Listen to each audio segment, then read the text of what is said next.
Action. Action. Do I need to narrate?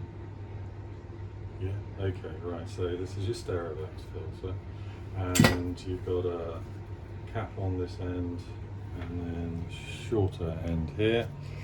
What you're going to be doing is trying to get the blade in the gap here between this lid and the main cylinder here.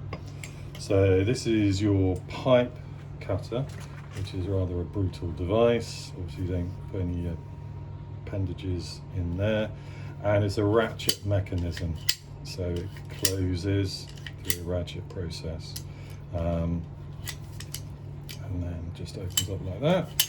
So what we're going to do is get the blade so you can rest it in here until it's near the side, and then we grip it and then get the blade in. Hopefully you can see that it's actually there in the gap, and then that is just a slight pressure which has pushed the lid off, and then you can go around if you want, and then that should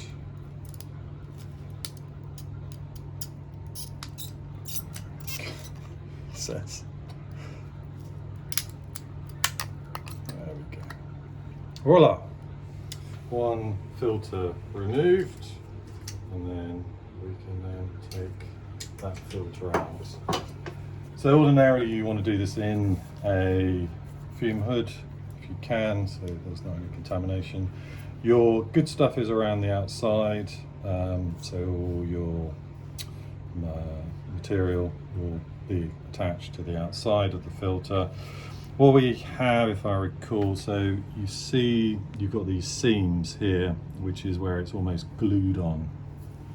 Take a sterile Petri dish, so you've got to keep everything sterile in the process of removing the filter, and then just place it on the edge. Always take a sterile scalpel blade, because you don't want any cross-contamination. And then what you'll be doing is looking for the seam here, and as I recall, there's a channel here which enables you to peel this off one way or the other. There we go. So you're sort of glued onto the base here, so you're not going to get that, but this should just come away, hopefully. And if you lose a little tiny thread there.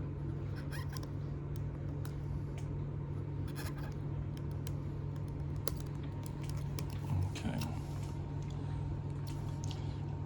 So you then cut round here, base. I know it's fiddly.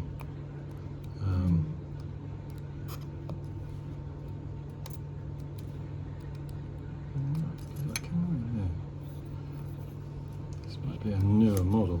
It really is. Secured on.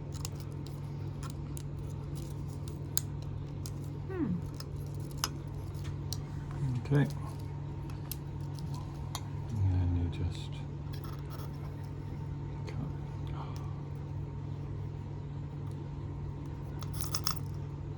Voila. So that you no longer need, you can dispose of.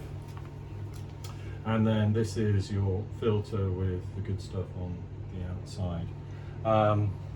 So you are then going to cut it into pieces, so 6 or 8 or 10, however many you want to do, and then pop them straight into the power soil tube, power water tube, sorry, which will be in the kit. So have all these prepared beforehand, labelled with the same number as your filter, and then what we do is we take a pair of forceps, and I use 3 when I'm batch processing these samples. So when you've finished with your with your filter, you've transferred it to the tube. What you want to do is just wipe the excess gunk off, if there is any, from the filter, and then I put it into a tube of bleach.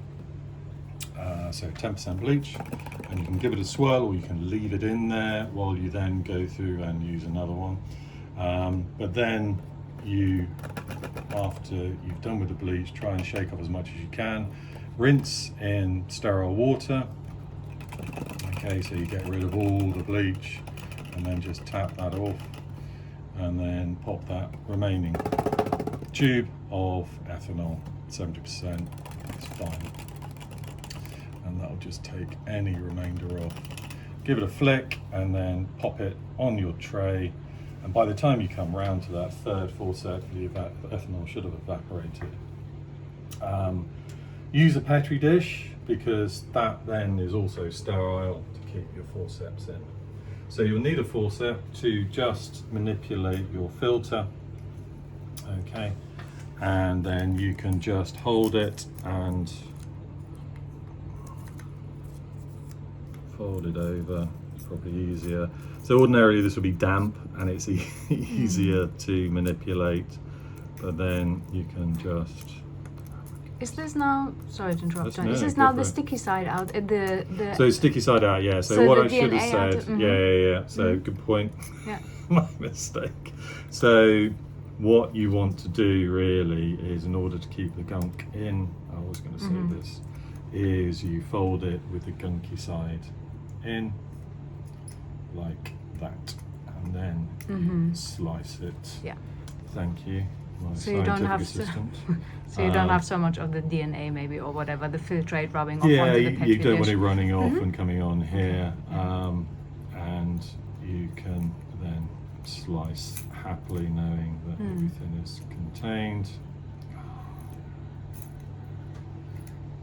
Not so easy to handle when it's dry, huh? No, it's not. It's great when it's damp, and then that's it. And then I won't use this power soil tube, or you simply just pick up all your little bits and then pop them in the tube, and that's it. It's really quite straightforward, and you can, as I said, you can batch process, give them a clean afterwards, and then just process through them. Great. And that's it.